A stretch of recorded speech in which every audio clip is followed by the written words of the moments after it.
아멘.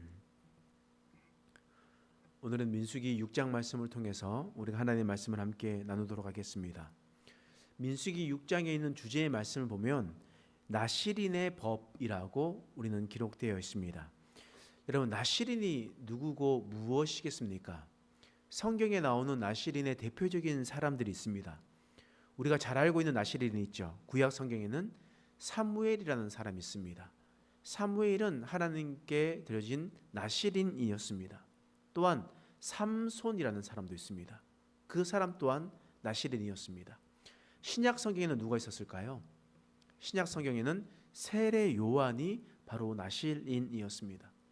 그러면 도대체 어떤 사람이 나실인이고 그것이 왜 나실인으로 정해졌을까? 그것이 바로 오늘 본문에 정해져 있는 말씀입니다. 그 말씀이 2절 말씀에 기록되어 있습니다. 함께 읽어보겠습니다. 시작. 이스라엘 자손에게 전하여 그들에게 이르라. 남자나 여자나 특별한 서원 곧 나실인의 서원을 하고 자기 몸을 구별하여 여호와께 드리려고 하면, 이 한 절의 말씀을 통해서 나실인을 정의하고 있습니다. 나실인은 어떠한 사람입니까? 하나님께 서원한 사람입니다. 하나님께 서원한 사람이 바로 나실인이라는 거예요. 예를 들어서 사무엘을 한번 생각해 봅시다. 구약에 한나라는 여인이 있었습니다. 그 여인은 아이를 낳지 못하는 여인이었습니다. 그래서 그가 실로에 있는 성막에 가서 하나님 앞에 기도했었습니다. 눈물을 머금으면서 하나님께 기도했습니다. 만일 하나님께서 아들을 주시면 내가 그 아들을 하나님께 드려 하나님의 성막을 돌보는 일을 하도록 하겠습니다. 아들을 주시면 이 성막을 지키는 일을 하도록 하겠습니다 라고 이야기했습니다. 그리고 하나님께서 은혜를 주셔서 한나가 사무엘을 낳게 되었습니다. 사무엘이 젖을 뗀 후에 어떻게 되었습니까?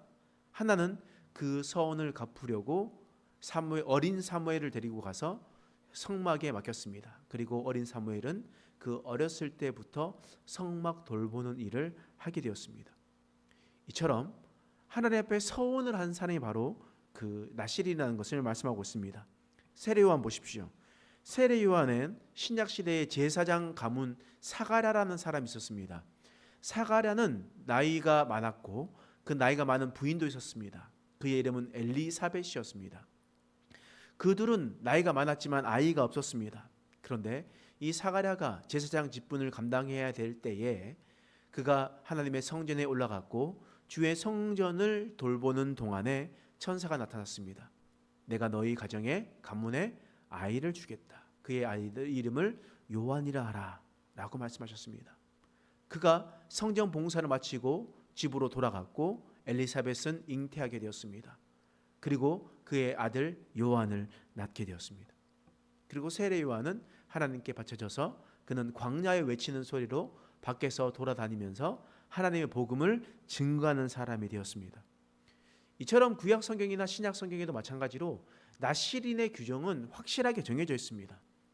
하나님께 서원하여 드린 자, 또한 하나님 앞에 어떤 서원을 한 자, 그 사람이 바로 나실이라는 거예요. 근데 이 나실인이 말씀에 보면 그것이 꼭 남자에만 허락되는 것이 아니었음을 우리는 볼 수가 있습니다. 남자나 여자나 구별 없이 모든 자들이 다 나실인이 될 수 있다라는 것을 하나님께서 말씀하셨습니다. 그렇다면 나실인이 된 자는 어떻게 생활해야 되는지 또한 그 법 규정을 이야기를 하고 있습니다. 나실인으로서 살아갈 때에 하나님께서는 세 가지를 꼭 하지 말라고 했습니다. 첫 번째 하지 말라고 한 것이 무엇이냐? 3절 말씀입니다. 읽겠습니다. 시작. 포도주와 독주를 멀리하며 포도주로 된 초나 독주로 된 초를 마시지 말며 포도즙도 마시지 말며 생포도나 검포도도 먹지 말지니. 하나님께서 말씀하셨던 한 가지 금지했었던 것은 포도나무에서 나온 모든 음식을 먹지 말라고 했습니다. 포도주, 생포도를 먹지 말고 또한 포도를 말린 건포도도 먹지 말라 했습니다. 또한 포도로 만들어진 술, 포도주도 먹지 말고 그것이 독해진 독주도 마시지 말고 또한 그것으로 된 식초도 먹지 말라고 하나님께서 말씀하셨습니다. 이처럼 하나님께서는 나실인이 된 자에게 특별히 말씀하셨던 것은 스스로 구별하여서 구별된 자로 살아가라고 말씀하고 있는 겁니다. 하나님께서는 음식까지도 너희는 구별된 자니까 구별된 자로서 살아가라라고 하나님께서 말씀하고 있는 겁니다. 두 번째로 금지하신 것은 무엇이냐면 5절 말씀이에요. 읽어보겠습니다. 시작.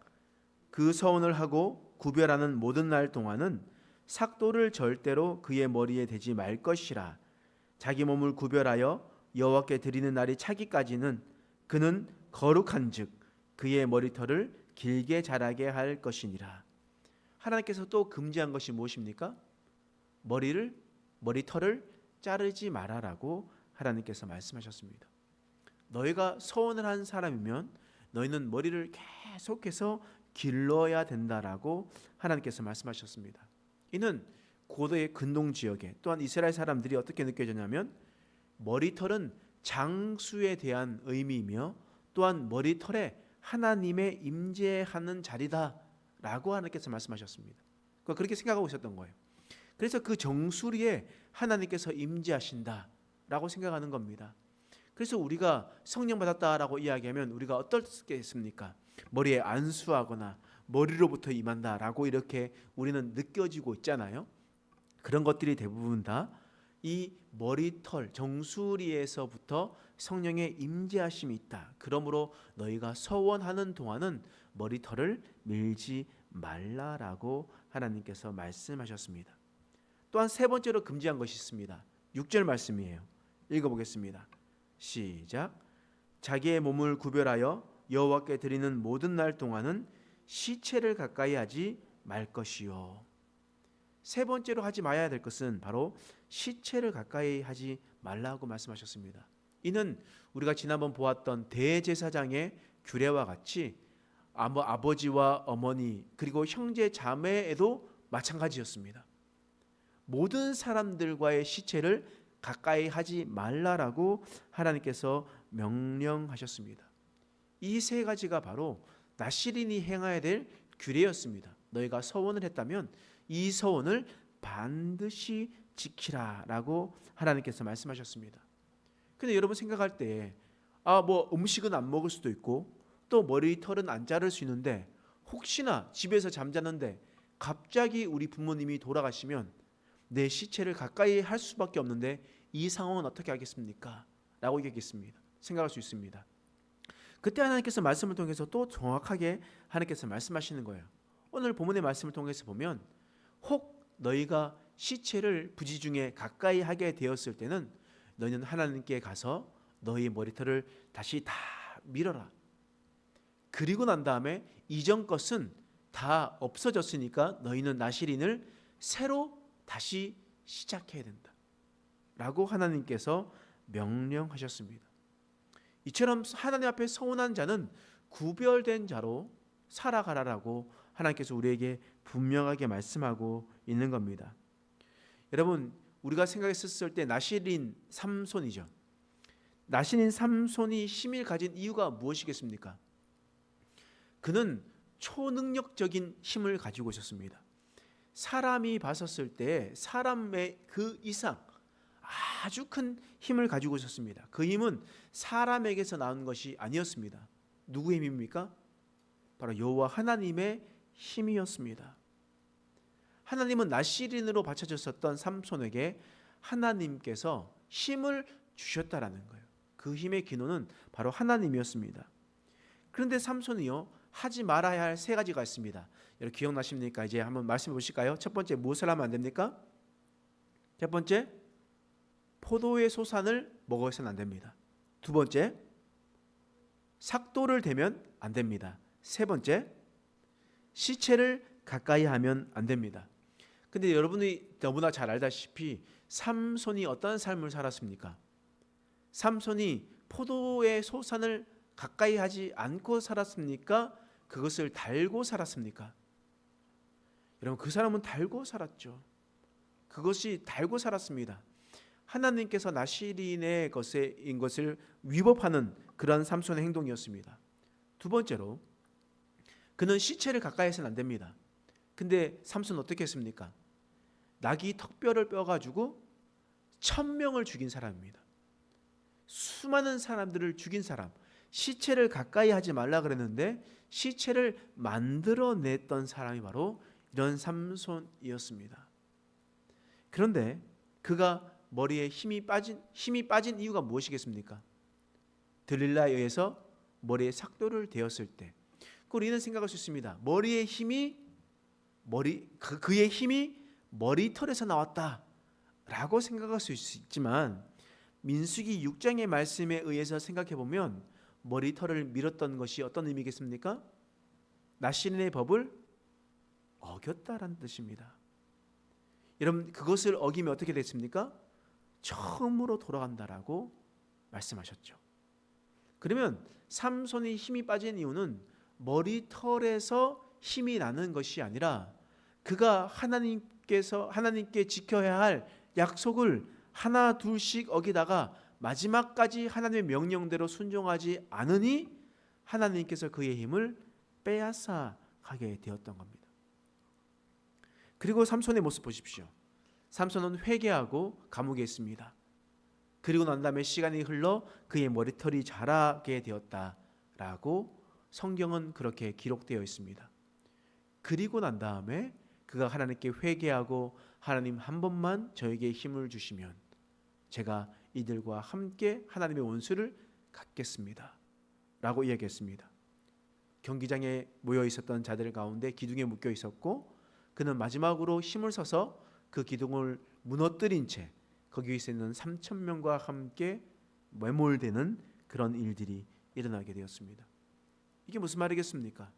나실인으로서 머리를 잘랐고 다시 머리털이 났으며 다시 그가 감옥에서 포도주의 소산을 먹지 않았고 시체를 가까이 하지 않았고 머리털을 계속해서 길렀기 때문에 하나님의 약속에 다시 회복이 되었음을 암시하고 있는 말씀입니다.